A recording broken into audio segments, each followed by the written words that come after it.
شروع کرتی ہوں اس معبود کے نام سے جو بڑا رحمان اور رحیم ہے۔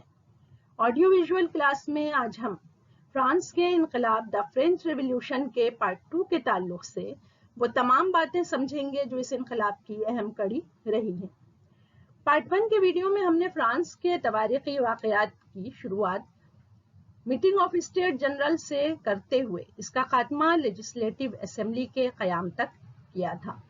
تو اسی کنٹینیویشن کے ساتھ آج کے کلاس میں ہم فرانسی انقلاب کے دوسرے دور کی شروعات لیجسلیٹو اسمبلی کے قیام سے کرتے ہوئے اس کا خاتمہ نیپولین بوناپارٹ کے کونسل منتخب ہونے پر کریں گے۔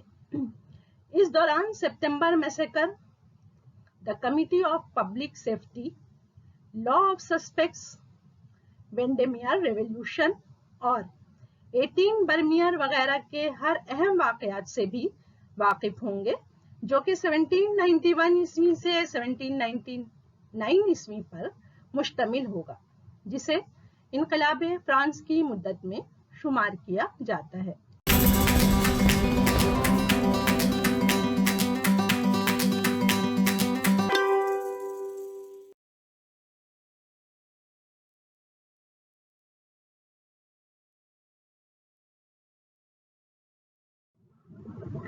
فسٹ اکتوبر 1791 عیسوی میں فرانس کی نئی منتخب لیجسلیٹو اسمبلی قائم ہوئی۔